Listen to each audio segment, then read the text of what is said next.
เฮาเฮ็ดบุญด้วยความเป็นจริงนั้นเฮาเฮ็ดบุญให้เจ้าของซะก่อน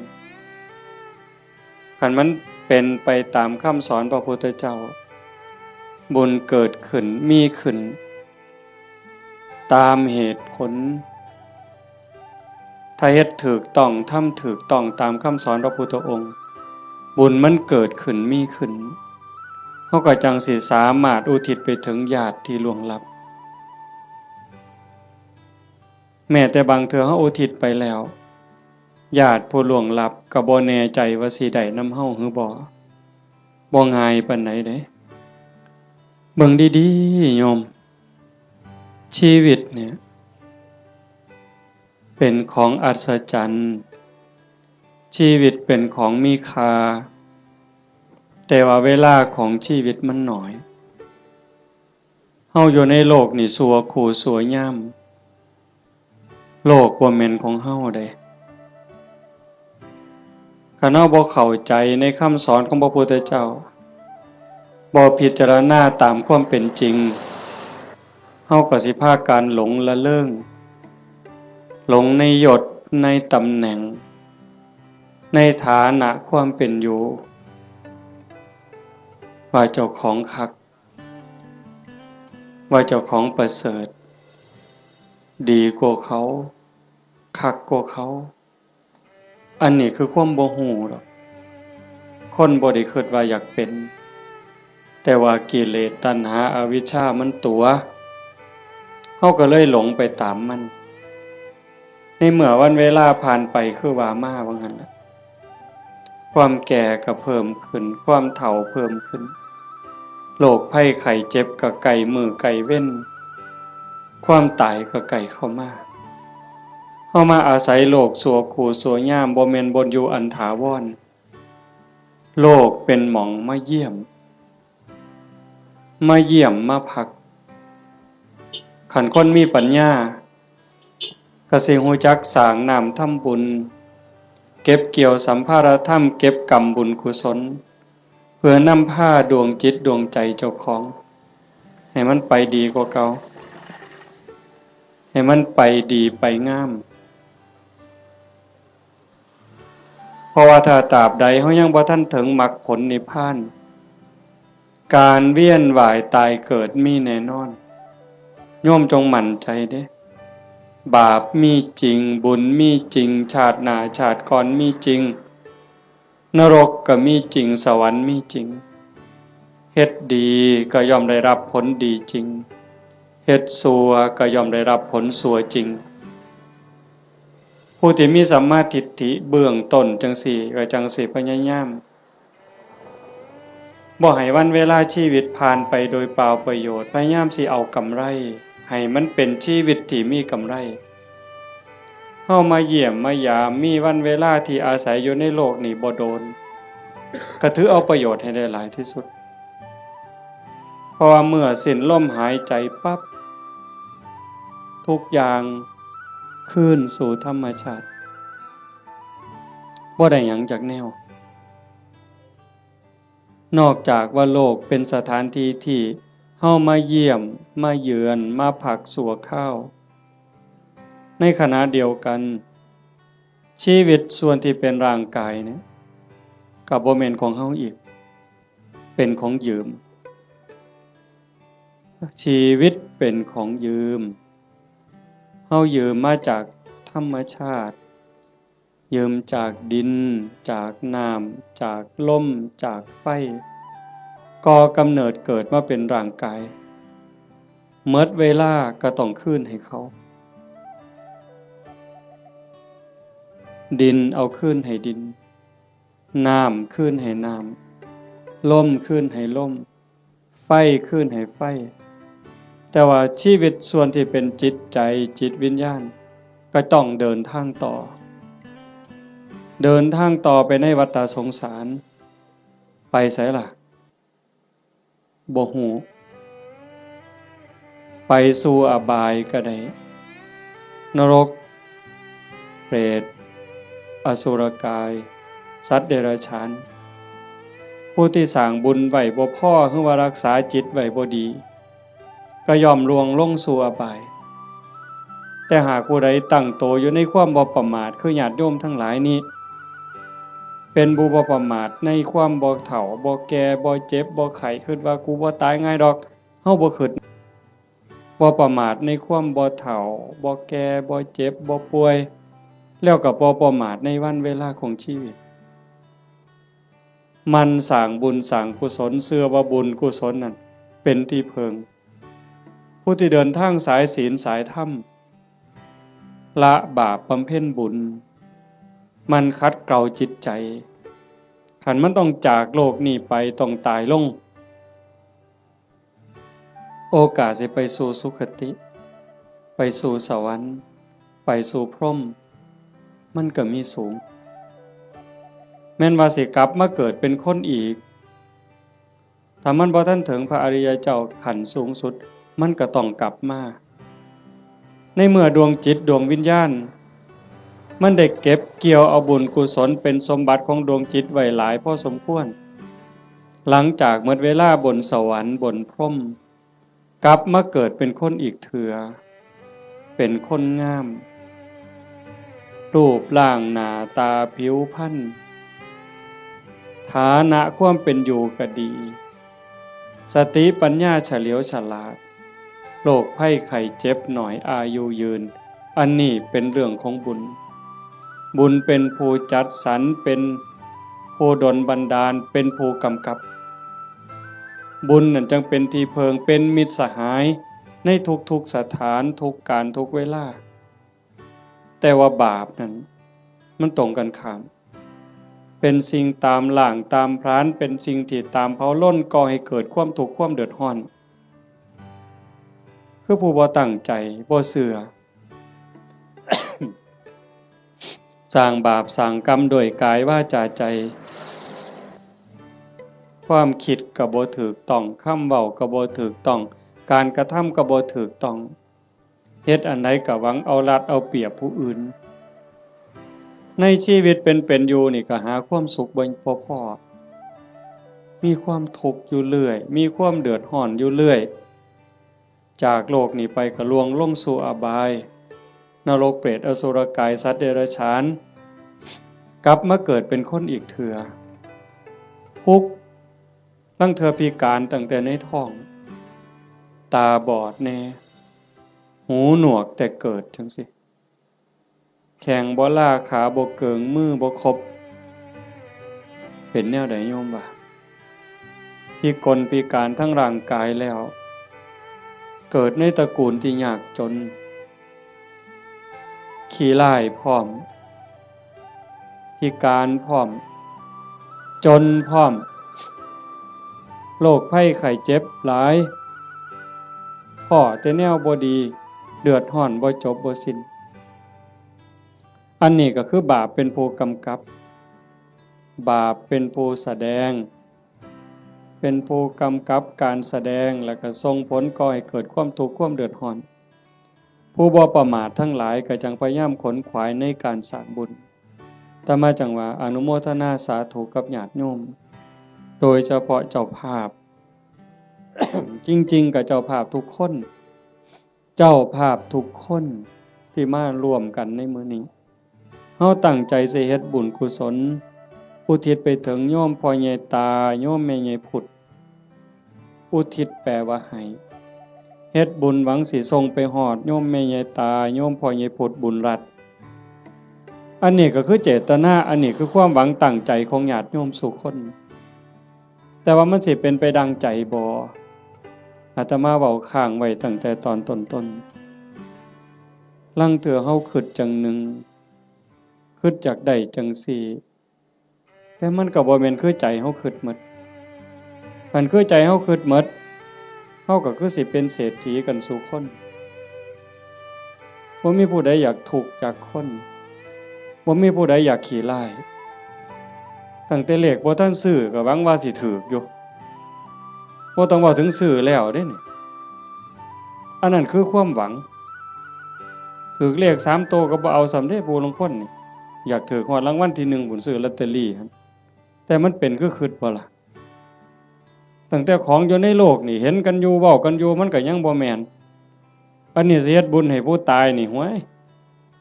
ไกลแห้งไกลความคิดชาโนดโสนีพราหมณ์นั่นเพิ่นเป็นคนเฮ็ดบุญอยู่บ่อยๆแล้วก็อุทิศบุญหาญาติไปกราบทูลถามพระพุทธเจ้า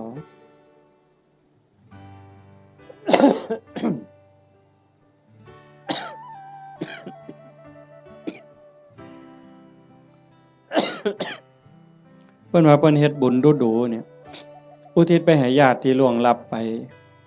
ญาติได้รับบ่พระพุทธองค์เพิ่นก็ว่า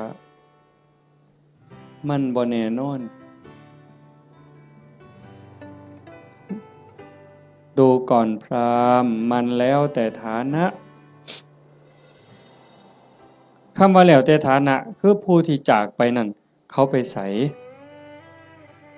คันเขาไปตกนรกเขาก็บ่ได้รับผลบุญนี่ทันทีนรกเพิ่นบอกว่ามีอยู่457ขุม457ขุมบ่ได้บุญทันทีคันสิได้ก็ในเมื่อรับรู้รับทราบแล้วก็ยินดีอนุโมทนาสาธุนำสิ่งที่เฮาเฮ็ดเฮาทำเขาก็จังสิได้คันไปเกิดเป็นเปรตมี12ชนิดที่สิได้บุญฉับพลันทันทีก็มีอยู่ชนิดเดียวคือปรัตถตูปชีวีอีก11กลุ่ม11คณะสิได้บุญย้อนก็เมื่อเฮาเฮ็ดถูกต้องและอุทิศไปถึงฮู้เรื่องฮู้ราวอนุโมทนาสาธุนำจังสิได้อสุรกายคือกันสัตว์เดรัจฉานคือกันถ้าไปเกิดเป็นเทวดาเขาก็กินอาหารของเทวดากินบุญเก่าเป็นพรหมคือกันคันมาเกิดเป็นคนยิ่งบ่ฮู้เรื่องบ่ฮู้จักเขาก็สิได้นำเฮาจังได๋บัดนี้มันก็บ่ได้อันนี้คือฐานะของผู้ที่จากไปนั่นส่วนหนึ่ง2ผู้เฮ็ดบุญนี่เฮ็ดเป็นบ่เฮ็ดถูกตามคำสอนพระพุทธเจ้าบ่สมมุติว่าญาติเฮาที่ตายจากไปรอคอยส่วนบุญคอยอนุโมทนาเอาบุญนำเฮานี่แต่ว่าผู้เฮาเฮ็ดบุญนี่เฮ็ดเป็นบ่เฮ็ดถูกบ่เฮ็ดแม่นตามคำสอนพระพุทธเจ้าบ่คันบ่ได้เฮ็ดตามคำสอนพระพุทธเจ้าเฮ็ดบุญตามความคิดเฮ็ดบุญตามเขาว่าเฮ็ดบุญตามธรรมเนียมประเพณีมันก็บ่เป็นบุญผู้ทาคาถาเป่าทุกข์ก็ทุกข์อยู่ซ้ำนั้นจังซั่นการเฮ็ดบุญเนี่ยมันจะต้องศึกษาทำความเข้าใจแต่ว่าโยมทั้งหลายโดยเฉพาะผู้เป็นเจ้าภาพโยมแม่ออกสมบูรณ์หลายๆคนเนาะพ่อใหญ่อ่อนแม่ใหญ่สมศรีนางวิภารัตน์นายทวีศักดิ์พ่อใหญ่สังงานางโยมกาญจนาโยมศิริพรโยมกิตติโยมชูชาติโยมสมบูรณ์นายประจวบนางรัตมณีโยมชั่นชัยโยมดวงธิดาโยมพรณภาโยมไกรสอนโยมจันทิราอันนี้ก็ถือว่าเฮา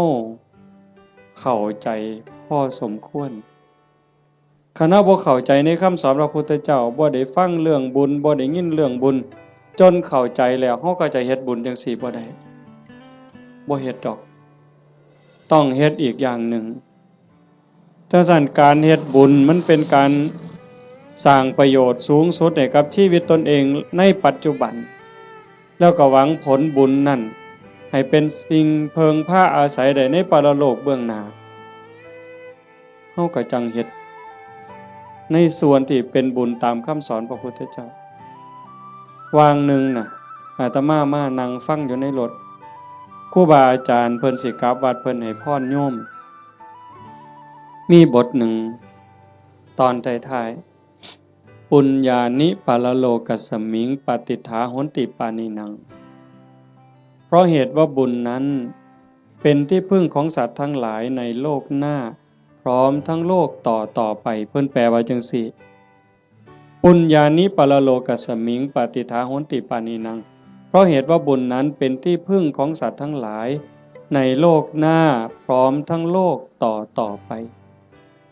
บุญนี่เป็นสื่อของความสุขเป็นสื่อของความดีความงามบุญนำมาซึ่งความสำเร็จนำมาซึ่งความเจริญเฮาได้ดังหวังตั้งใจนี่บุญเป็นผู้กำกับทั้งหมดบุญเป็นสื่อของความสุขความดีความงามนำมาซึ่งความสำเร็จบุญเป็นที่เพิงนอกจากบุญบ่มีอันใดเป็นที่เพิงอันถาวรได้โยมคิดเบิ่งดีๆเด้แม่นอยู่ดอกในขณะที่เป็นอยู่เฮาก็แสวงหาหมดนั่นล่ะเข้าของเงินทองชื่อเสียงอำนาจวาสนาบริวารญาติพี่น้องก็พอได้เพิงพาอาศัยกันในข้าวที่ยังอยู่แต่โยมพิจารณาเบิ่งดีบ่คนเฮาเพิงพาอาศัยกันได้จริงๆกันในข้าวที่มีศีลมีธรรมในใจเด้ในข้าวที่ทุกคนมีศีลมีธรรมเจือจานอยู่ในใจก็จังเพิงพาอาศัยกันได้คันถ้าศีลธรรมจืดจางไปจากใจแล้วผัวกับเพิงบ่ได้เมียกับเพิงบ่ได้ลูกกับเพิงบ่ได้โยมเปิดโทรทัศน์เบิ่งสิได้ยินเกือบซุมื้อเห็นเกือบซุมื้อผัวฆ่าเมียเมียฆ่าผัวพ่อแม่ฆ่าลูกลูกฆ่าพ่อแม่พี่น้องฆ่ากันหมู่ฆ่ากันผู้บางคนมีเงินหลายๆก็คิดว่าสิอยู่เย็นเป็นสุขบ่เงินนั่นล่ะพาเจ้าของเดือดร้อนนอกจากสิถือเขามาแย่งมาป่นมาจี้จับไปเรียกค่าไทยบางเทื่อเห็นว่าเจ้าของมีเงินหลายก็ไปข่มคนอื่นสร้างความเดือดร้อนให้ผู้อื่นก็โดนจับปรับไม้ใส่โทษเมื่อดีบ่ดีเขากู้เขายืมค่าปิดปากค่าล้างหนี้ก็มีเห็นบ่ล่ะมันจังบ่แม่นที่เพิงอันแท้จริงแต่ที่เพิงอันแท้จริงคือบุญคือโยมนั่งฟังเทศน์ฟังธรรมอยู่นี่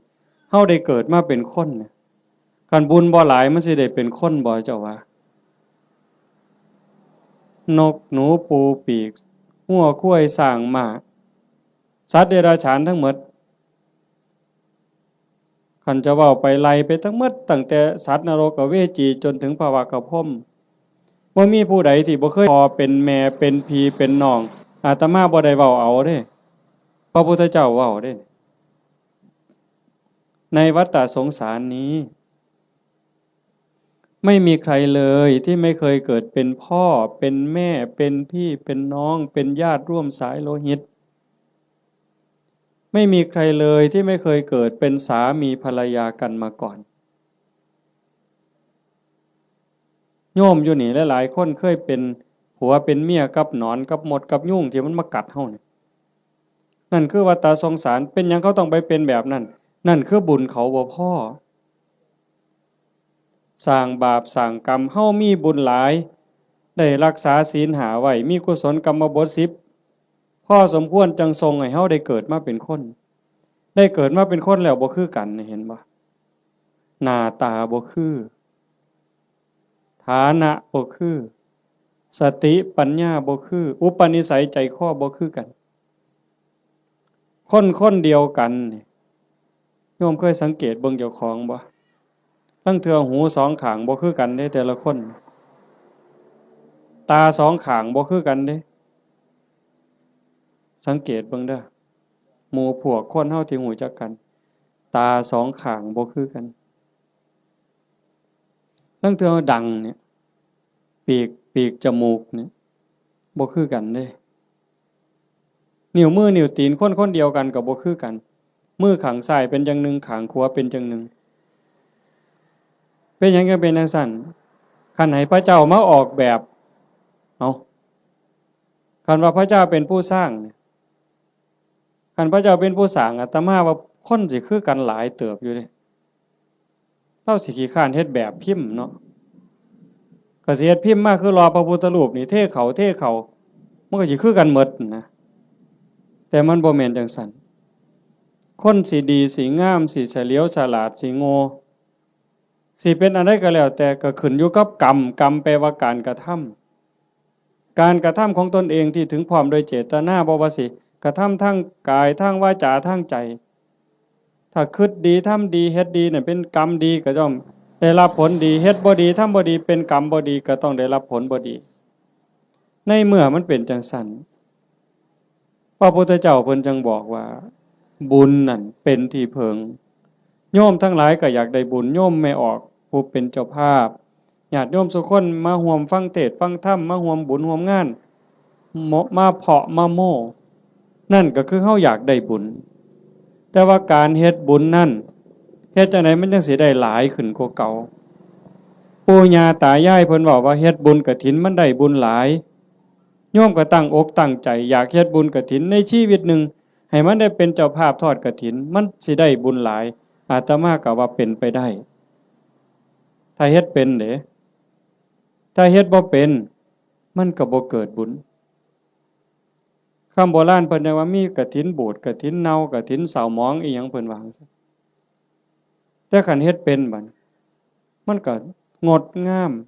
เป็นที่เพิงพาอาศัยได้ในชีวิตนี้ในชีวิตหน้าบ่จบบ่สิ้นเพิ่นจังให้เฮาศึกษาทำความเข้าใจเรื่องบุญปุญญะเมวะโสสิกขยะอายตัตถังสุขินทริยังทานันจะสมจาริยันจะเมตตาจิตตัญจะภาวเยเอเตธัมเมภาวยิตตวาตโยสุขังสมุทเยอภยาปัจฉังสุขังโลกังบันติโตอุปปัชชติถ้าบุคคลใดปรารถนาบุญอันเลิศพึงศึกษาทำความเข้าใจเรื่องบุญนั้นให้ดีๆจงเลือกทำบุญชนิดที่มีความสุขเป็นกำไรโยมฟังเข้าใจบ่เนี่ยถ้าบุคคลใดปรารถนาบุญอันเลิศจงศึกษาทำความเข้าใจเรื่องบุญนั้นให้ดีๆจงเลือกทำบุญชนิดที่มีความสุขเป็นกำไรคำว่าบุญอันเลิศคือบุญประเสริฐดีงามประเสริฐเลิศเลอก็แสดงว่าต้องมีสิ่งที่ตรงกันข้ามนั่นคือบุญกระจอกบุญกระจอกบุญบ่พอสิได้ประโยชน์ไปเหย้าก็เอิ้นว่าบุญคือกันอยู่บุญกระจอกเป็นบุญชนิดที่มีความทุกข์เป็นกำไรเป็นบุญนอกคำสอนพระพุทธเจ้าเป็นบุญคิดเอาเป็นบุญตามเขาว่าเอิ้นชื่อว่าบุญคือกันบุญแข่งเหือเห็นบ่เป็นบุญบ่อนใดล่ะหมู่เจ้าว่าบุญบั้งไฟจังสิเอาเป็นบุญบ่อนใดเอาเฮาก็เอิ้นว่าบุญอยู่เด้นี่บุญบั้งไฟตั้งแต่ไปเตรียมทานนี่ก็เท่าใดเครือกเวลาเท่าใดหมดเงินหมดทองเท่าใดผัวเมียผิดกันเท่าใดหมดให้หมดหน้าไปเท่าใดได้ปาลูกปาผัวปาเมียเท่าใดนั่นบ่บุญตายเท่าใดพิการเท่าใดนั่นคือบุญบ่นะนี่บุญตามเขาว่าบุญแข่งเหือคือกัน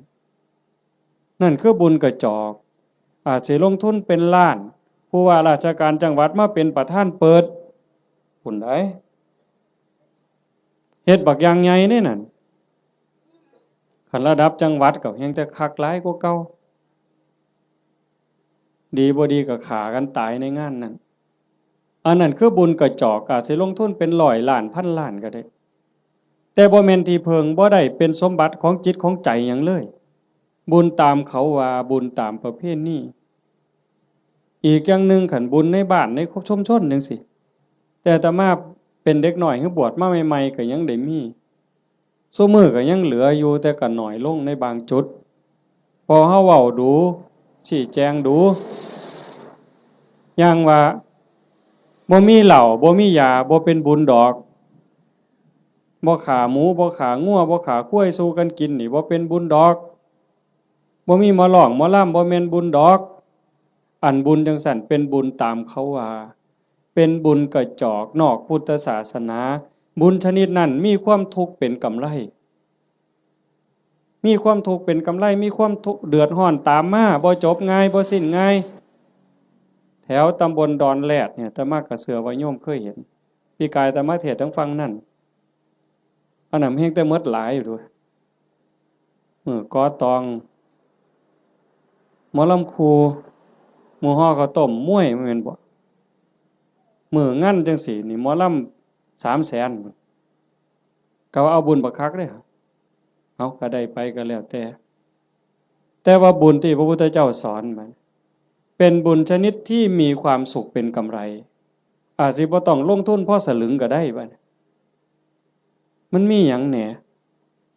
บุญที่พระพุทธเจ้าสอนเป็นบุญในเขตพุทธศาสนาเป็นบุญสงบเย็นแล้วก็มีความสุขเป็นกำไรทานันจะท่านคือการให้การแบ่งการปันโยมให้ออกสมบูรณ์ต้อนรับพี่ในป่าพ่อลุงหน้าบ่าวหน้าสาวลูกเต่าเล่าหลานมาเพาะมะโม่บุญตั้งแต่น้ำเป่าๆน้ำดื่มธรรมดาแก้วหนึ่งต้อนรับกันโยมไม่ออกสมบูรณ์ก็สบายใจเห็นบ่ไหว้กันต้อนรับกันทักทายปราศัยเว้ากันดีๆซ้ำนี่ก็เป็นบุญบุญคือความสุขฟังให้ดีนี่บุญคือความสุขความอิ่มใจความเบิกบานใจแล้วบุญนั้นไม่มีโทษบ่แม่นม่วนซื่อๆเด้ต้องบ่มีโทษบ่มีภัยนำในโลกนี้ในโลกหน้าเก็บดอกไม้น่ะมาแต่ข้างหัวใส่พานยกใส่หัวบูชาพระรัตนตรัยความอิ่มใจก็เกิดนั่นบ่ต้องเสียหยังหลายยิ่งคือตอนเพลเฮาได้ถวายเพลยกสำรับกับเขาถวายครูบาอาจารย์ได้ไหว้พระได้รับศีลคันเข้าใจตั้งใจดีๆเกิดความสุขเกิดความอิ่มใจตรงนี้คันญาติพี่น้องเพิ่นอยู่ในฐานะที่สิได้เพิ่นก็ได้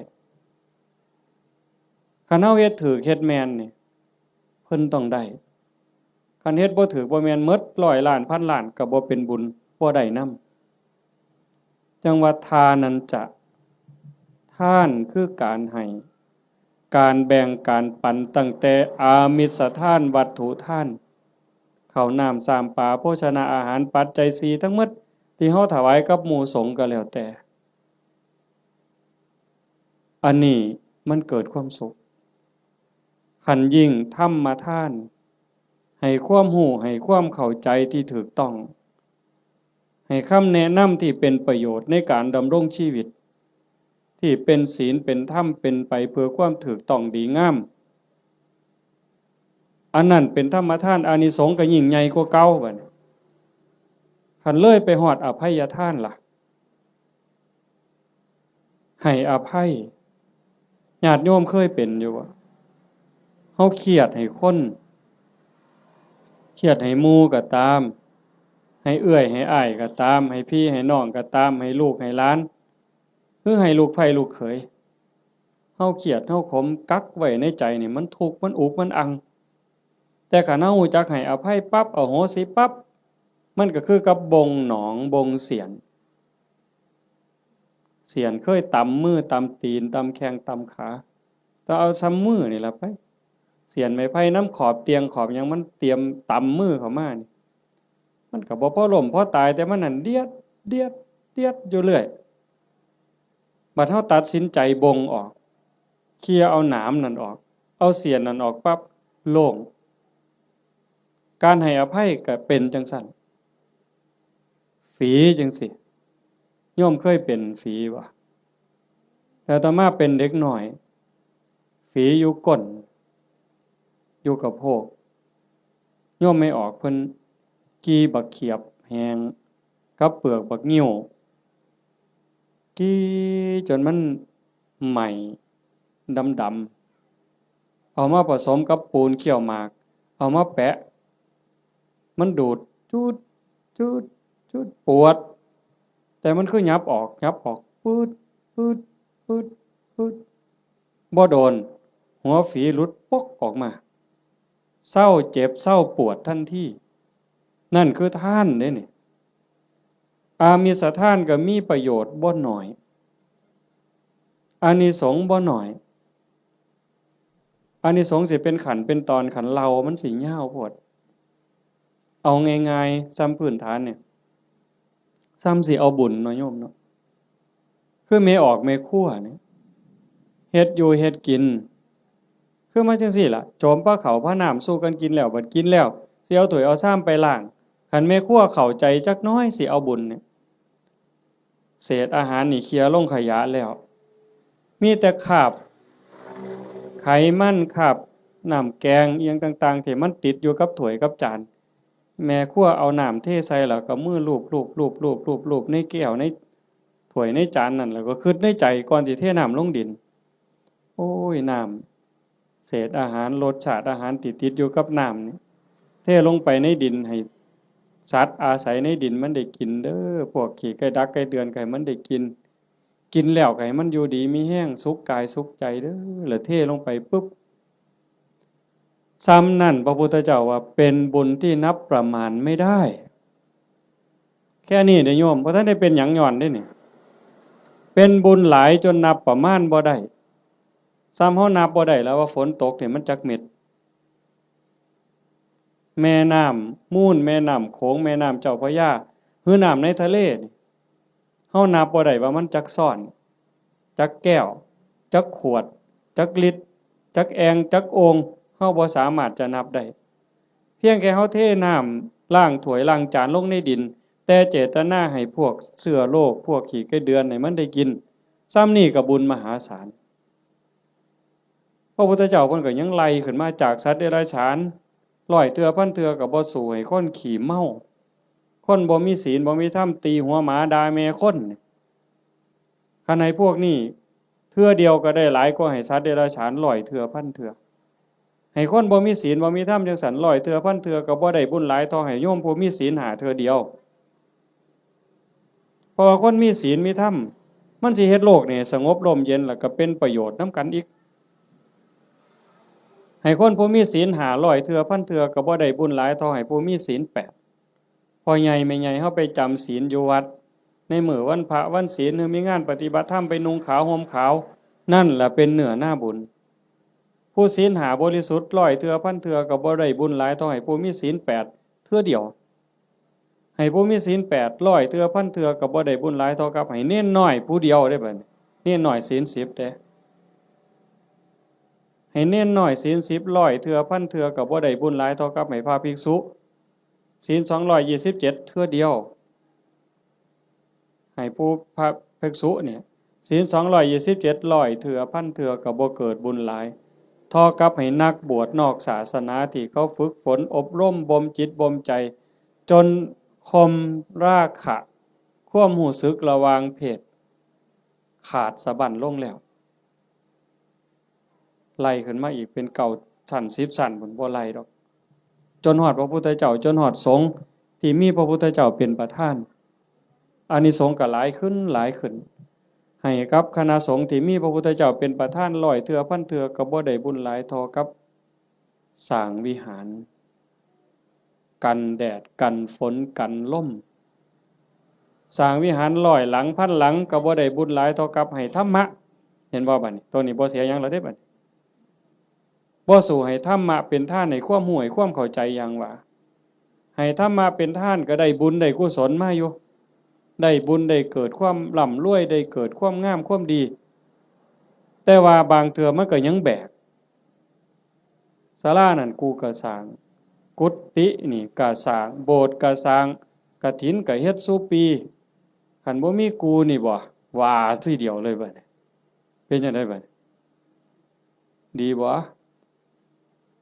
หลวงพ่ออย่าเว้ายากเด้บ่เฮ็ดกฐินให้เด้เป็นจังได๋บัดบ่มาก็ได้เด้วัดนี่นั่นครูพระแล้วนั่นเพิ่นว่าเพิ่นคักซั่นเด้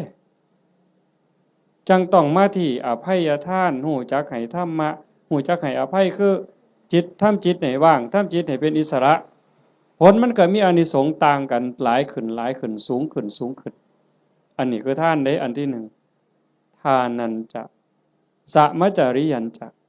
บุญชนิดที่มีความสุขเป็นกำไรสม่ำเสมอควบคุมอากัปกิริยาคำปากคำเว้าให้เป็นไปโดยสงบเสงี่ยมอันนั้นคือศีลสำรวมวาจาใจให้เรียบร้อยศีลนี่จังมีอานิสงส์หลายเพราะว่าของมาทานลักมากก็ได้โกงมากก็ได้ปล้นมากก็ได้ฆ่ามากก็ได้บุญหลายแต่ แต่มันอาจสิบ่บริสุทธิ์เห็นบ่ศีลมันเป็นอุบายออกจากการเบียดเบียนตนเองก็บ่เดือดร้อนคันมีศีลเด้คนอื่นก็บ่เดือดร้อนเป็นหยังโยมก็เข้าใจอยู่ศีลข้อที่หนึ่งเจตนาเป็นเครื่องงดเว้นจากการทำสัตว์ที่มีชีวิตให้ตกร่วงบ่เว้าถึงขาเลยแม้แต่เบียดเบียนเขาหักแข้งหักขาหักปีกเขาก็บ่เฮ็ดให้เขาพากพ่อพากแม่พากลูกก็บ่เฮ็ดมันเป็นทุกข์มันเดือดร้อนคันเฮามีศีลข้อที่หนึ่งโลกทั้งใบก็สงบบ่มีผู้ใดย้านไผสิทำอันตรายสองทรัพย์ที่ดินที่ดอนเงินทองแก้วแหวนของผู้ใดผู้ใดก็หักของผู้ใดก็แพงเขาก็คือเฮาเฮาก็คือเขาชีวิตและทรัพย์สินกันเว้าข้อที่หนึ่งอีกจักหน่อยเนี่ยร่างกายอย่าว่าแต่มาเข็นมาขาเถาะทุบตีก็บ่เอาไปเอามานี่ไม่ออกพอออกเคยเป็นบ่หมอสิฉีดยาป้องกันโรคป้องกันภัยเขาสิฉีดวัคซีนบ่ให้เฮาเจ็บเฮาป่วยบางเทื่อก็เจ็บบ่ให้เขาฉีดตั้งแต่ไปโรงเรียนนี่ครับว่าหมอสิฉีดยามื้ออื่นนี่โอ้ยข่อยไข้ลดแล้วข่อยบ่ไปแล้วเห็นบ่นั่นคือชีวิตเขาก็คือเฮาคือเขาทรัพย์สินสมบัติคือกันข้อ3ลูกหลานผัวเมียพี่สาวพี่ชายน้องสาวน้องชายผู้ใดก็คือกันผู้ใดก็ฮักผู้ใดก็หวงญาติพี่น้องของเจ้าของสามีภรรยาลูกหลานเจ้าของคันเฮาเห็นอกเห็นใจกันจังซี่คันบ่ได้แต่งการแต่งงานบ่แม่นว่าเฮาฟังคือตื้นๆเข้าใจกันเพิ่นๆว่าศีลข้อที่3นี่ไม่ให้ล่วงเกินสามีภรรยาคนอื่นจริงๆบ่แม่นแต่ผัวเขาเมียเขาเด้ลูกหลานพี่สาวพี่ชายน้องสาวน้องชายคันบ่ทันได้เข้าพิธีแต่งงานสมรสพ่อแม่เขาบ่ทันอนุญาตเฮาไปล่วงเกินเขาก็ผิดศีลข้อนี้หมดข้อ2เจตนาเป็นเครื่องงดเว้นจากการถือเอาสิ่งของที่เจ้าของเขาไม่ได้ให้สิยักยอกสิปล้นเอาลักเอาว่าห้ามลักเดี๋ยวปล้นเอาซะดอกจังซี่ว่าก็บ่แม่น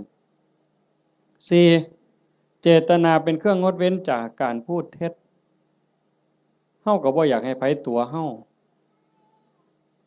บ่อยากให้ผู้ใดมาเว้าให้เฮาผิดอกผิดใจบริวารหรือว่าองค์ประกอบที่จะเฮ็ดให้มันผิดให้มันเศร้าหมองนี่นอกจากโกหกแล้วก็ยังมีเว้าส่อเสียดยุยงให้แตกร้าวสามัคคียุให้ผู้นั้นผิดกับผู้นี้เว้า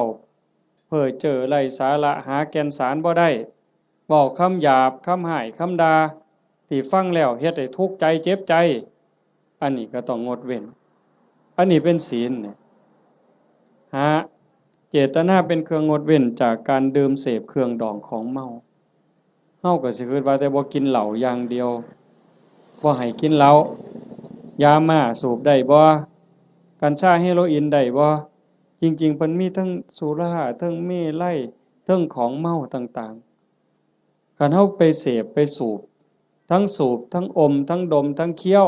เฮ็ดให้ขาดสติสัมปชัญญะบางเทื่อเป็นบ้าอย่างมันคลั่งยาบ้าจับแม่เจ้าของปาดคอพ่อเจ้าของปาดคอมันดีบ่นใดบัดคันเฮาเฮ็ดได้จังซี่มันก็เป็นเครื่องคุ้มครองบ่เบียดเบียนตนเองบ่เบียดเบียนผู้อื่นความเดือดร้อนก็บ่ต้องเกิดขึ้นในโลกในสังคมอันนี้คือบุญชนิดที่มีความสุขเป็นกำไรที่พุทธเจ้าเพิ่นสอนข้อที่2 3เมตตาจิตตัญจภาวะเยสร้างความหักความแพงความเมตตาความหวังดีต่อกันให้มันหลายขึ้นให้มันเจริญขึ้นอย่างเฮาเฮ็ดสมาธิเบิ่งญาติโยมหลายๆคนท่าทางนี่เฮาเป็นคนวัดคนว่าจำศีลภาวนาไปปฏิบัติธรรมนำครูบาอาจารย์บนหันบนนี้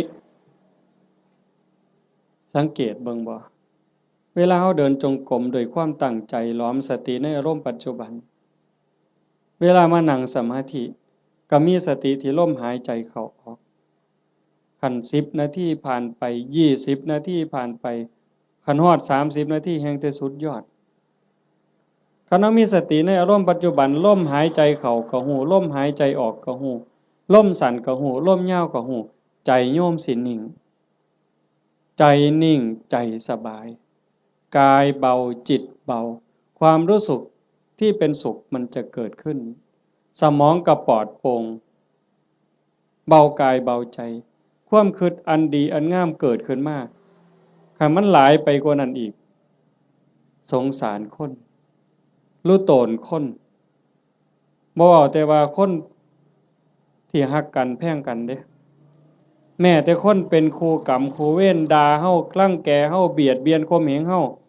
ฮาก็สิมีความเมตตาให้เขารู้โตนเขาอีกต่างหากเขาเบียดเบียนข่มเหงฆ่าตีเฮานี่สิเอาโทษเอาเรื่องผู้อื่นสิเอาโทษยุให้เอาโทษจับเข้าคุกเข้าตารางปรับไหมใส่โทษเฮาผู้ถูกตีถูกฆ่าหัวล้างข้างแตกแขนหักขาหักบางเทื่อโอ้ยบ่ว่าหยังดอกรู้โตนมันให้อภัยมันซะเห็นบ่คันคนในโลกมีจิตสภาพนี้ล่ะโยมว่ามีใจเป็นจังซี่ล่ะที่โอบอ้อมไปด้วยศีลด้วยธรรมจิตที่ถูกห่อหุ้มด้วยศีลด้วยธรรมด้วยความเมตตาต่อกันโลกมันสิเป็นจังไดโยมว่าที่มันวุ่นวายอยู่จังซี่ย้อนคนขาดศีลขาดธรรมบ่ใส่ใจต่อศีลต่อธรรมก็เลยมีแต่ความเห็นแก่เนื้อแก่ตัวเอาเปรียบแม้กระทั่งเมียเจ้าของบ่ต้องเว้าผู้อื่นเด้เอาเปรียบเมียเจ้าของเอาเปรียบผัวเจ้าของลูกเต้าเอาเปรียบพ่อแม่แน่นอนเลยเลี้ยงมาพาใหญ่ตั้งแต่พูนอุ้มผ้าค่าท้องยากปานใดไม่ออกหูดีบ่ต้องจักถามดอกว่าพ่อแม่สิฮักเฮาส่ำใดห่วงใยเฮาส่ำใดโยมถามเจ้าของ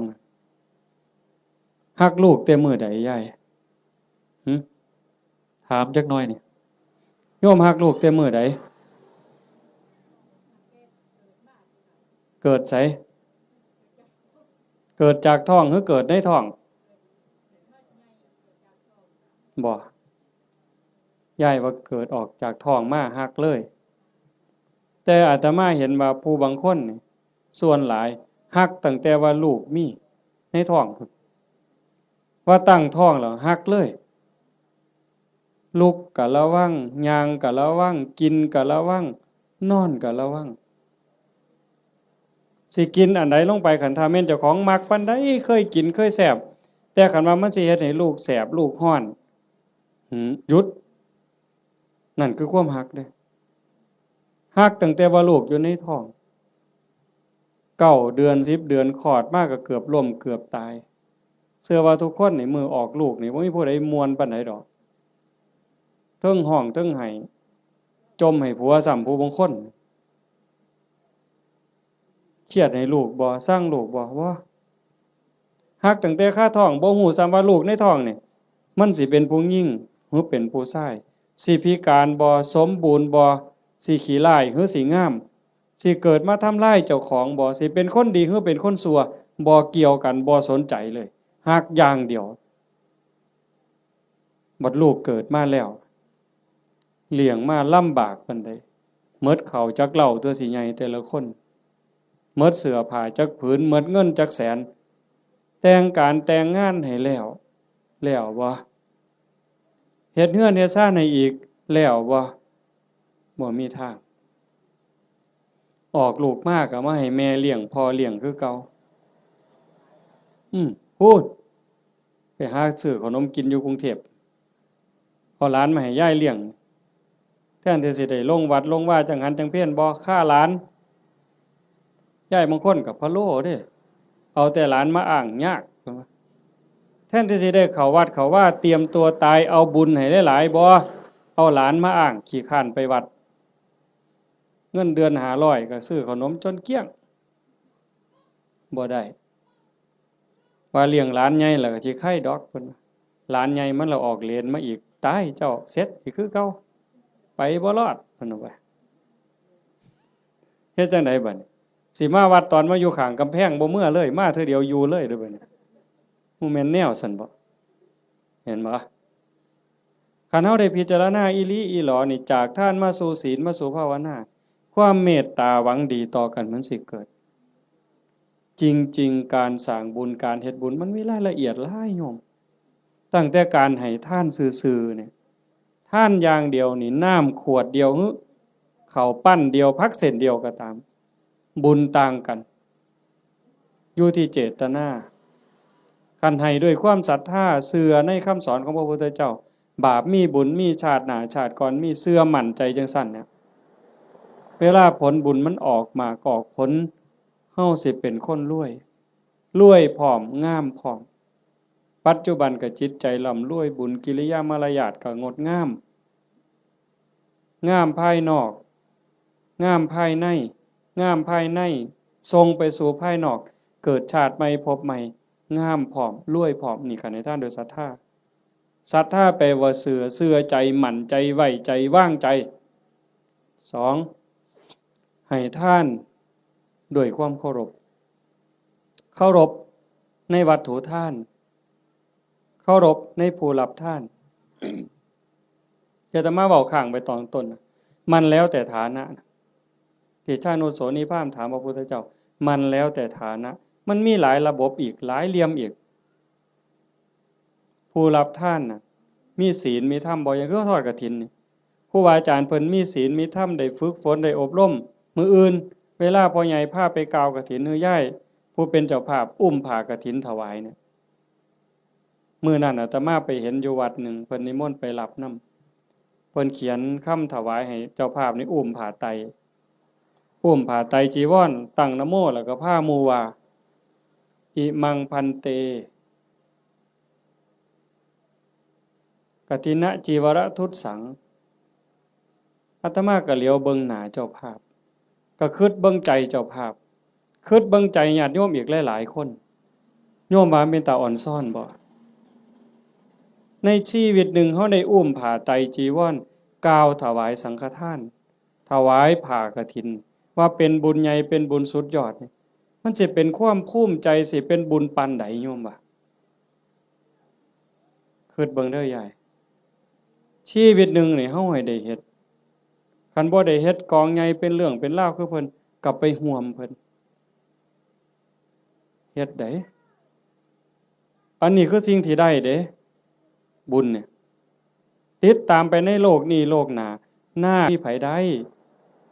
เฮามาอาศัยโลกชั่วคราวบ่แม่นของเจ้าของดินนี่สิว่าของเฮาซั่นบ่หน้านี่สิว่าซื้อเจ้าของในโฉนดสิภูมิใจซั่นบ่มันสิภูมิใจจักมื้อจักหน่อยเขาก็เปลี่ยนเป็นชื่อผู้อื่นล่ะ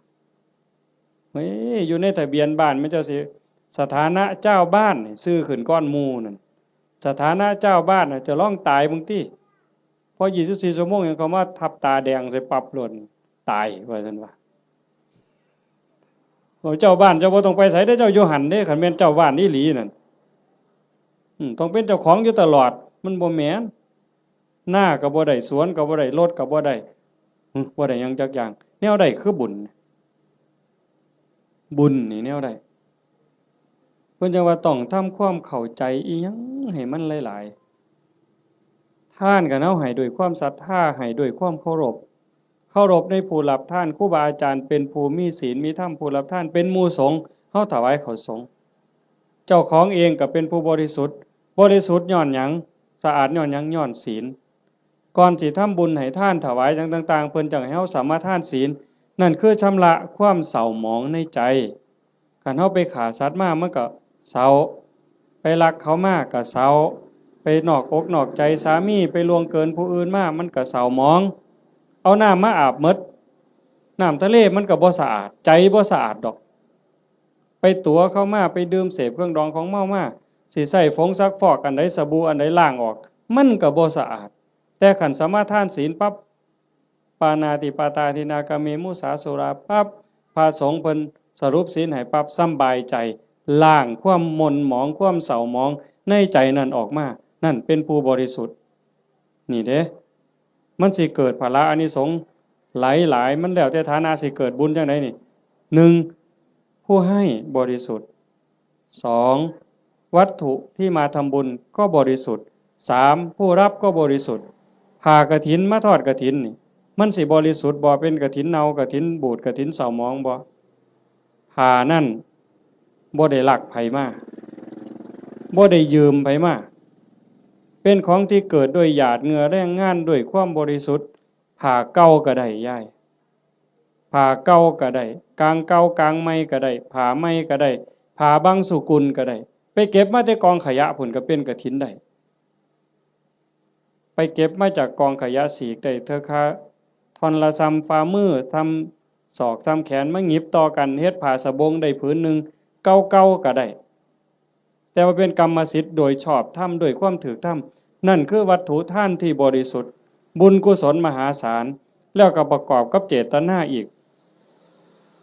ก่อนให้นี่มีศรัทธาบ่ตั้งใจไว้ดีบ่คันมีความศรัทธามีความเหลื่อมใส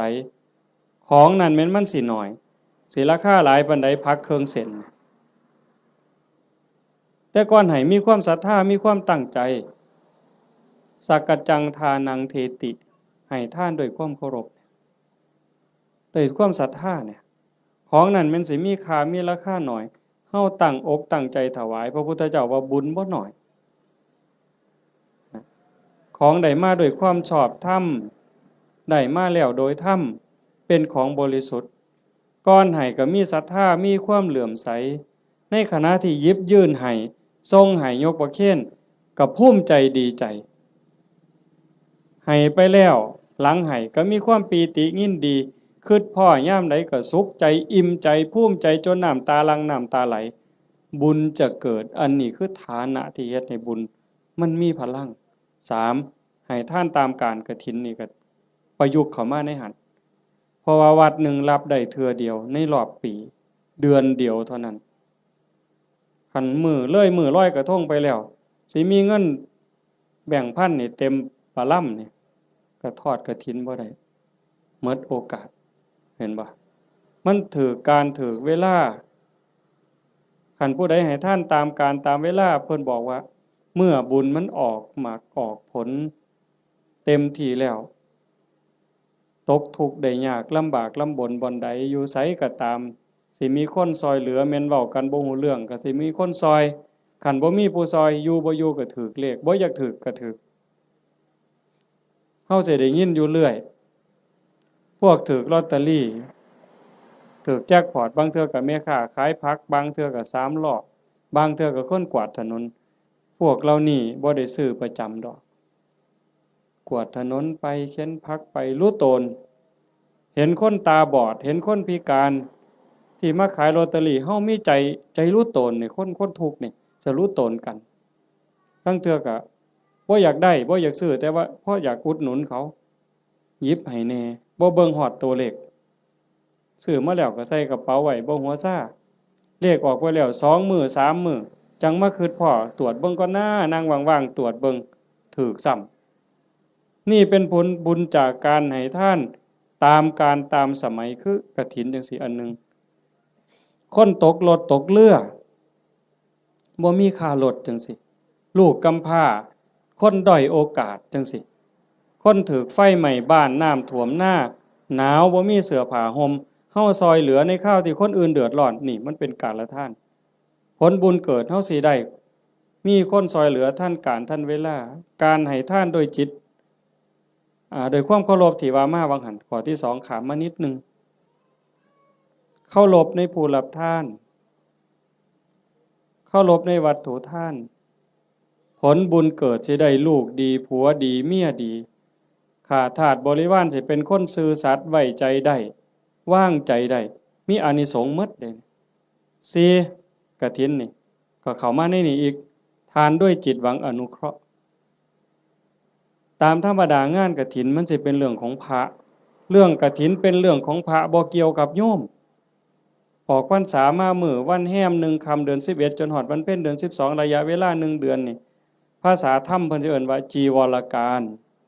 เวลาแห่งการแสวงหาผ้าออกพรรษาปั๊บเพิ่นก็สิแยกย้ายกันไปเพราะว่าผ้าสมัยเก่ามันบ่ได้ดีคือซุมื้อผ้ามันเปื่อยเป็นฝ่ายอีโป้แม่นบ่พ่อใหญ่อาตมาก็ได้ใช้อยู่ย้อนหลังไป40กว่าปีหั่นฝ่ายตำเอาเองมันบ่ได้เหนียวบ่ได้หมั่นปานนี้ มายิ่งสมัยก่อน 2,600 กว่าปีโยมว่ามันสิปานไหนไปเก็บมาจากกองขยะผ้าห่อศพจังสิ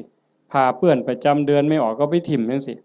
ผ้าไปฉีกก็มาต้มน้ำเลือดน้ำเหลืองออกซักน้ำออกมาเย็บเป็นผืน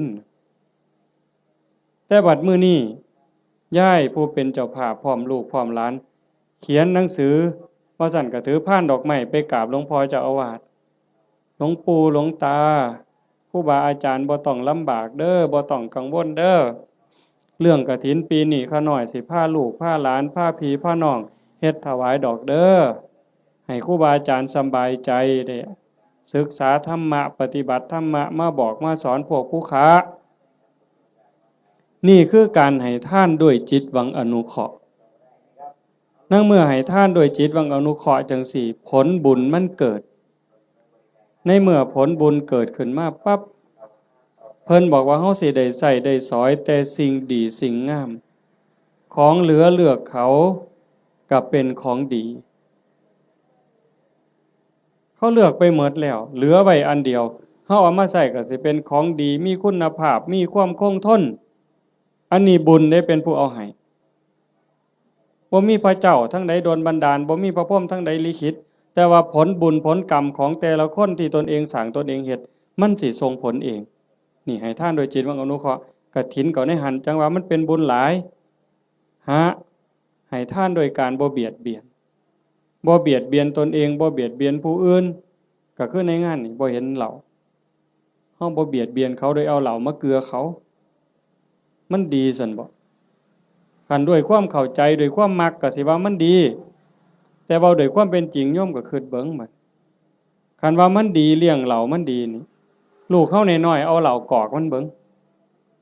สมมุติไปเล่นในบ้านผู้เฒ่าจับเอาเหล้ากอกหลานเฮานี่ยายสิว่าจังได๋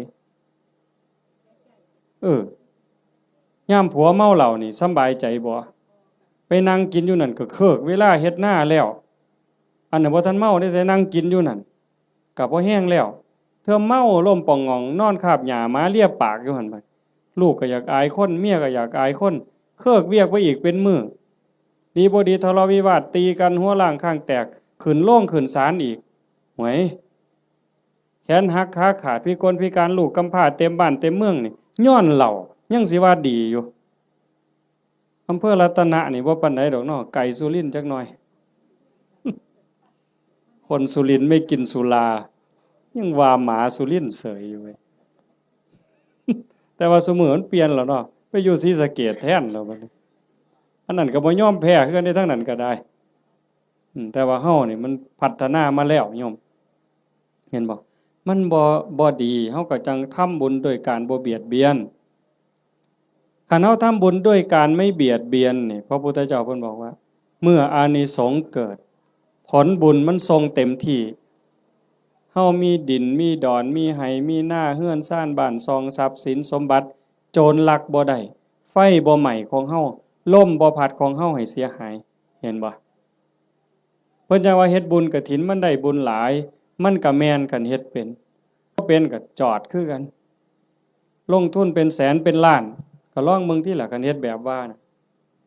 นี่ขาหมูขางัวสั้นขาสังลางไว้นี่ผู้ใดมาก็ปาดก้อยซกเล็กอยู่กับนี่รถเอาลองเบิ่งเราก็เอารถมาจอดไว้นี่อยากกินเท่าใดก็กินนี่มันจะบ่ตีกันหัวล้างข้างแตกอยู่นี่เจ้าภาพสิไปอยู่ไสล่ะเจ้าว่ากินบ่อิ่มด่าเจ้าภาพอีกเมามาหากใส่เจ้าภาพเสร็จอีกลองเบิ่ง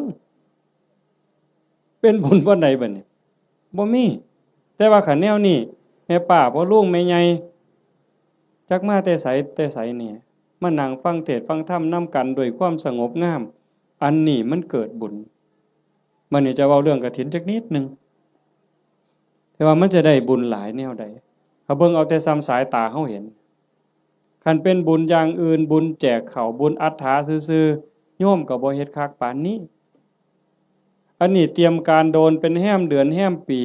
ตั้งต่อเพราะว่าเฮาเชื่อว่ามันเป็นบุญบอกลูกบอกหลานว่าลูกเอ้ยหลานเอ้ยทั้งลูกไผ่ลูกเขยหมู่เจ้าเก็บเงินเด้อออมเงินเด้อประหยัดแน่แม่สิพาเฮ็ดบุญกฐินหาพ่อใหญ่แม่ใหญ่หาปู่หาย่าหาพ่อผู้มีพระคุณในวงตระกูลเฮาอย่าสะเอาแต่สองนี่เด้ตลอดฮอดเจ้ากรรมนายเวร บ่เคยหูจักนั่นคือพวกเรานั้นเพิ่นอาจจะรอคอยรับบุญรับกุศลที่โยมเฮ็ดอยู่เฮาจะบ่ขี้ทีแฮ่งให้แฮ่งได้อย่าไปเว้าเด้มันเรื่อยๆอยู่แม้แต่อยู่วัดครูบาเขารายการจังซี่หรือไปเทศน์บางหม่องยังมีอยู่ในความคิดจังซี่ว่าคันอุทิศไปให้ผู้อื่นมันสิบ่หมดบ่เพิ่นย้านบุญเพิ่นหมดเฮ็ดแล้วต้องเอาผู้เดียวคันกรวดน้ำอุทิศไปมันสิหมดบ่เพิ่นย้านบุญหมดจริงๆมันบ่หมดยิ่งให้ยิ่งได้ยิ่งให้ยิ่งหลายเฮาเบิ่งคือเฮาเตรียมกฐินผูกผ้าเตรียมอาสงฆ์เฮ็ดฝาเฮ็ดผ้าข้างหลังเฮ็ดสายลุงหาบักกล้วยบักอ้อยบักพร้าวตั้งอีหยังขึ้นมาไม่กวดหามากกกล้วยกกอ้อยหามากองกฐินนี่มันยิ่งใหญ่ความตั้งอกตั้งใจจังซี่มันก็ก่อให้เกิดบุญพอเฮาเฮ็ดด้วยศรัทธาเฮ็ดด้วยความเคารพเฮ็ดด้วยความตั้งใจนี่อานิสงส์มันหลายแล้วก็อีกอย่างหนึ่งหลังจากเฮานอกจากเฮาจะเฮ็ดด้วยความตั้งอกตั้งใจด้วยความศรัทธาแล้วประโยชน์มันเกิดกับพระพอประโยชน์เกิดกับพระที่เอิ้นว่าอานิสงส์เกิดกับพระแล้วมันก็ยังย้อนมาใส่โยมแม้แต่เฮาบ่เฮ็ดจังซี่อ่าอานิสงส์ที่มันเกิดจากการเป็นคนดีมีศีลมีธรรมที่เฮาเฮ็ดอยู่ประจำพระพุทธองค์เพิ่นก็บอกว่ามันมีอยู่4อย่าง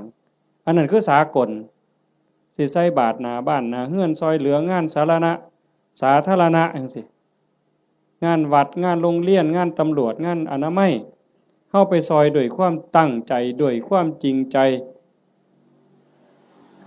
เพิ่นว่า1ชื่อเสียงอันดีฟุ้งขจรไปไกลก็แม่นอีหลีคันโยมเป็นคนดีมีจิตใจเอื้อเฟื้อต่อโลกต่อสังคม1ชื่อเสียงอันดีฟุ้งขจรไปไกล2คนดีย่อมคบหาดีดูดดีชั่วดูดชั่วพวกเล่นไพ่อันซุ่มไปวัดปฏิบัติธรรมนั่งสมาธิอันนี้ก็บ่ได้ยากคือกันไปแล้วบ่เฒ่าพร้อมแล้วบ่โทรศัพท์ถ้าค่อยได้เด้อไปโลดเห็นบ่อันนี้คือกันอานิสงส์ของคนเฮ็ดคุณงามความดีชื่อเสียงอันดีฟุ้งขจรไปไกล2คนดีย่อมคบหา3เป็นที่รักของมนุษย์และเทวดามนุษย์คือผู้มีใจสูงใจดีใจงามมีศีล5เต็มเปี่ยมมีกุศลกรรมบท10หวังดีต่อพี่ต่อน้องนั่นคือมนุษย์เป็นมนุษย์คนแล้วก็เทวดาคน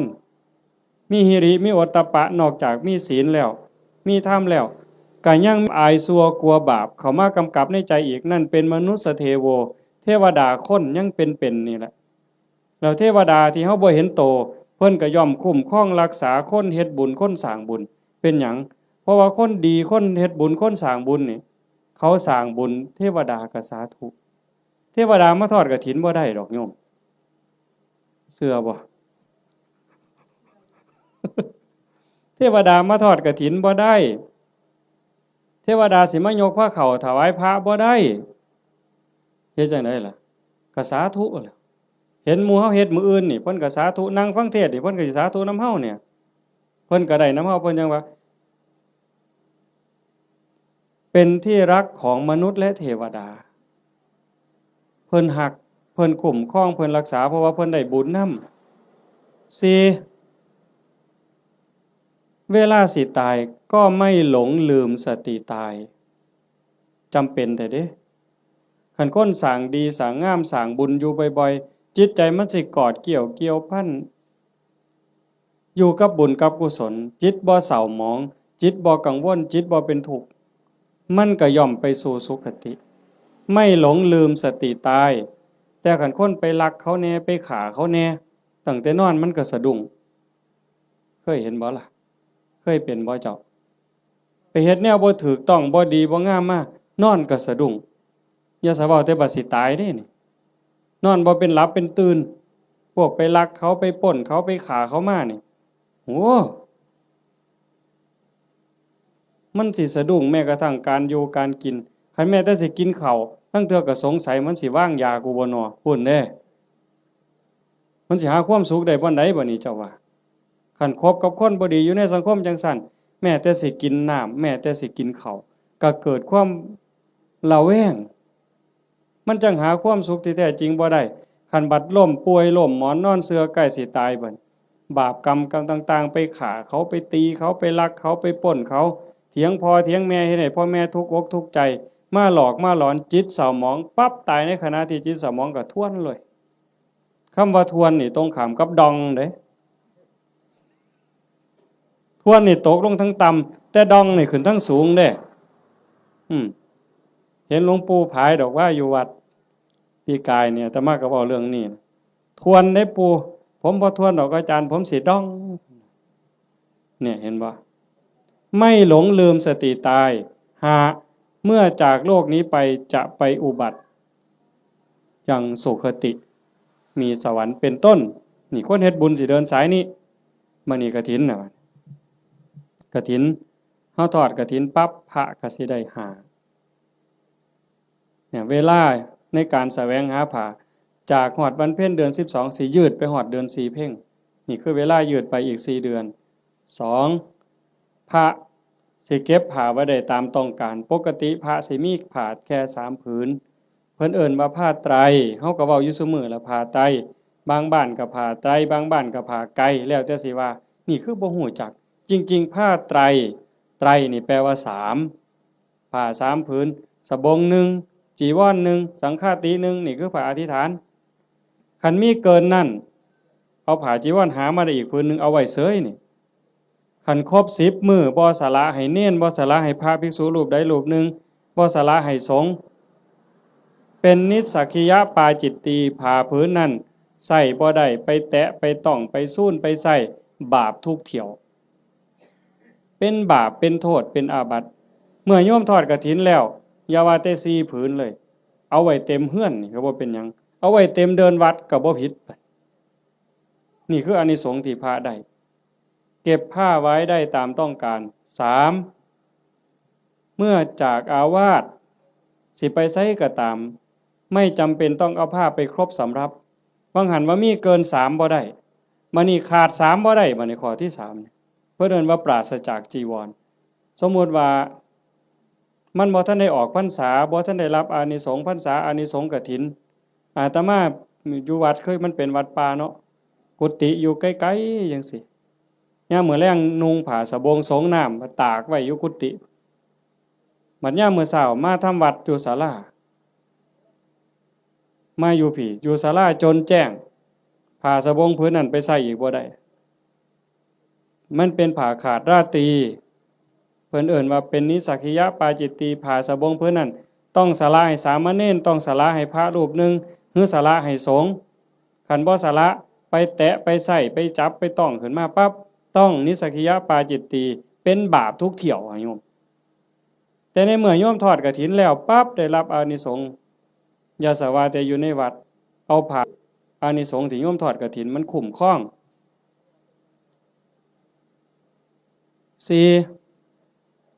ฉันคณะฉันเป็นวงได้ฉันปรัมประฉันดูได้ที่จริงพระพุทธเจ้าเพิ่นขอร้องให้พระนี่ฉันในบาตรมันบ่ยากกับผู้อื่นแล้วก็ฉันเทื่อเดียวเฮาบ่ได้ทำให้ทำหน้าบ่ได้ไปแบกไม้ไงต่อหากินเองบ่ได้กินดูหลายโยมเขายากเหมือนสิซะ ออกซื้ออาหารบ่ได้จังซี่แต่เมื่อโยมทอดกฐินแล้วปั๊บก็สามารถฉันเป็นกลุ่มเป็นวงได้เพราะว่าเฮ็ดผ้ามันอาจสิบ่แล้วง่ายในเวลาจังซี่จักหน่อยก็แล่นไปจูไฟเพราะมันบ่มีสีสำเร็จเด้ฟักบักมี่หาฟืนมาไว้พ่อใหญ่สิเคยเห็นแต่ก่อนแม่นบ่ย้อมเปลือกไม้ย้อมหากไม้ย้อมแก่นไม้เขี่ยวไว้จังซี่กำลังฉันอยู่ไฟอ่อนไฟสิมอดก็ออกไปจูไฟมาฉันอีกก็ได้จังซั่นน่ะเพิ่นว่าสิฉันจักเทื่อก็ได้แต่ว่าอย่าเกินเที่ยงคันพอทอดกฐินแล้วก็เป็นแบบนั้นบ่เป็นโทษข้อที่5บัดที่พระได้ลาภสักการะที่เกิดขึ้นคือของเข้ากองกฐินไปถวายมื้ออื่นเป็นของพวกเธอที่จำพรรษาในอาวาสนั้นพระในวัดบ้านเฮานี่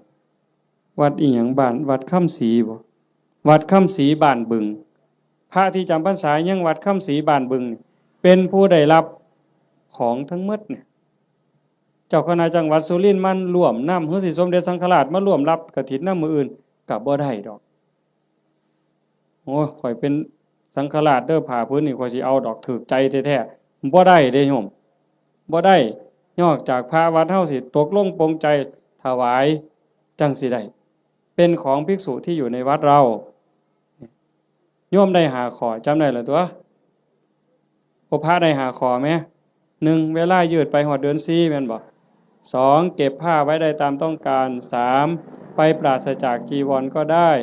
4ฉันคณะฉันปรัมประออกชื่อโภชนะได้เพิ่นจังเฮาสิได้ยินครูบาอาจารย์เพิ่นบอกเรื่อยๆว่านิมนต์ฉันเพล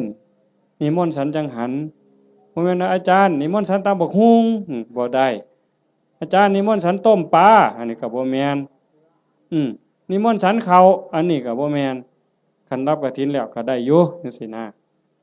แต่เฮาก็บ่จำเป็นก็จักสิไปว่าเฮ็ดหยังเนาะก็แล้วไปดอก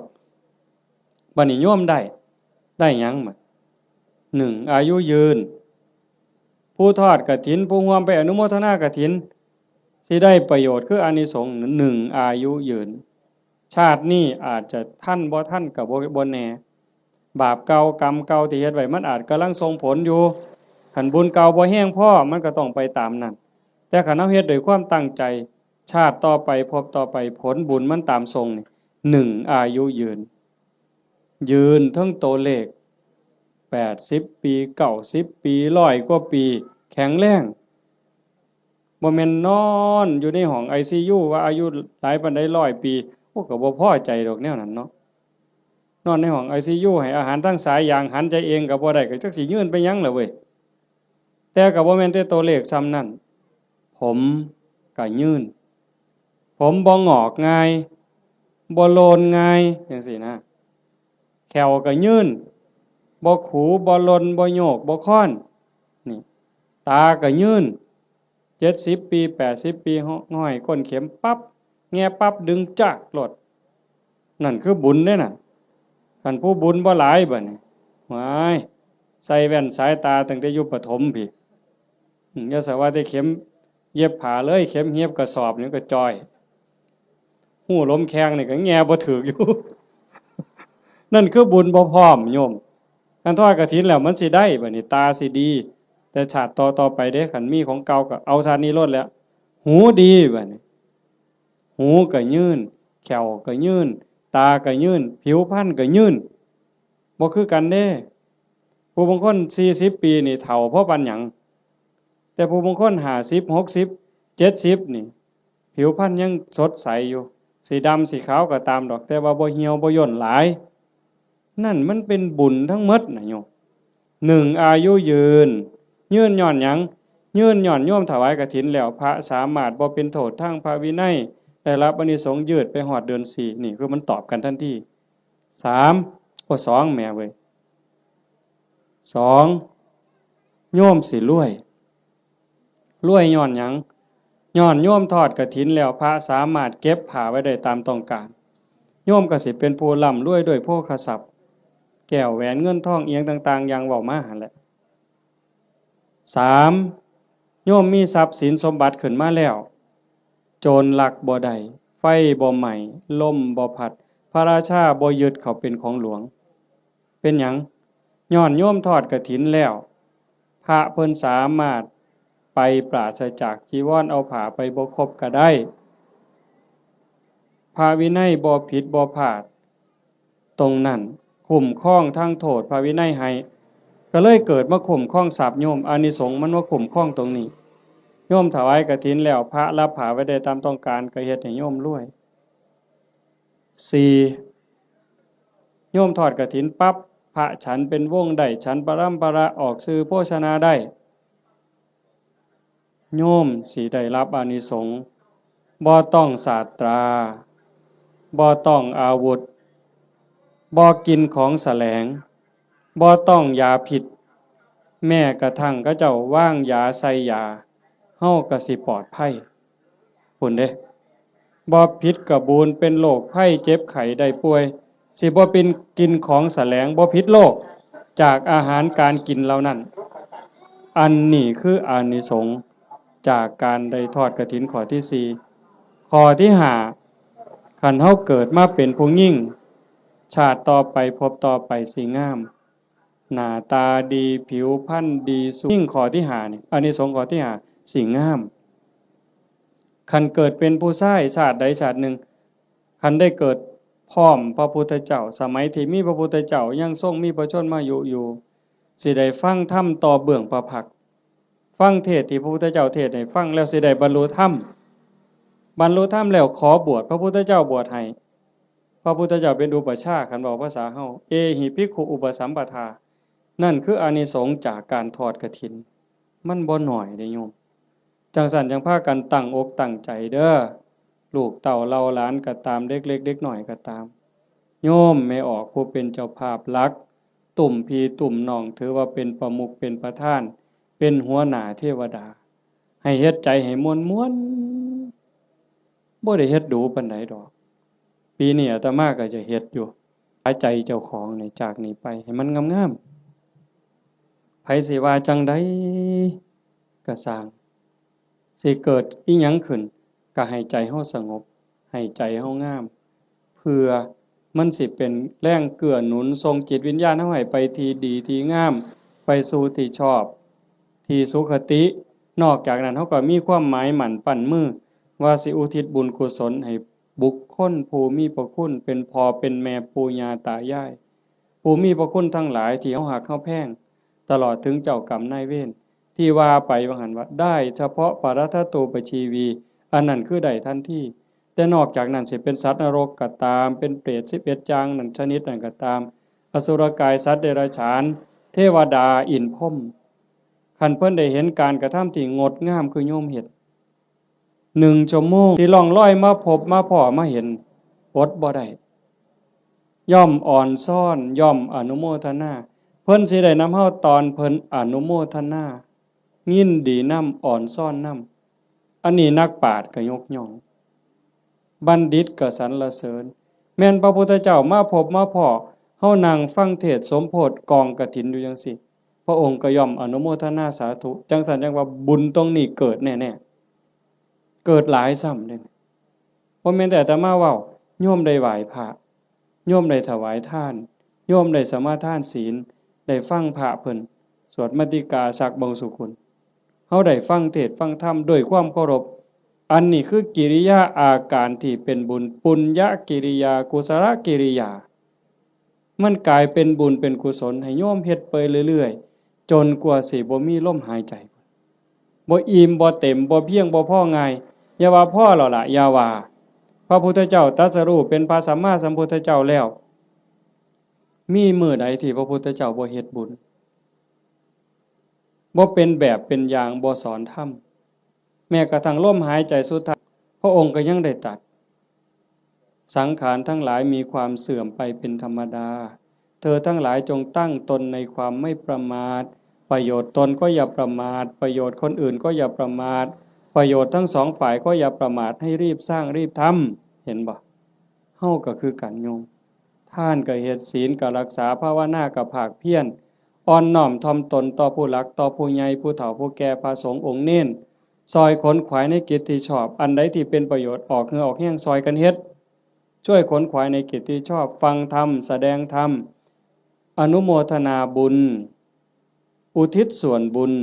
ทำความเห็นในถูกต้องถูกตรงอย่างน้อยๆเชื่อว่าบาปมีบุญมีชาติหน้าชาติก่อนนรกสวรรค์มีจริงอันนี้คือต้นเหตุสาเหตุทางเกิดแห่งบุญจึงขออนุโมทนาสาธุกับญาติโยมสุโขสุคนเด้อท้ายที่สุดก็ขอรัตนะอ้างอิงเอาอำนาจแห่งคุณพระศรีรัตนตรัยคุณของพระพุทธเจ้าพระธรรมพระสงฆ์และอำนาจแห่งบุญกุศลคุณงามความดีที่มีทั้งหมดทั้งมวลในสากลจักรวาลจงหลอมร่วมมาเป็นตบะเป็นเดชะเป็นพลวปัต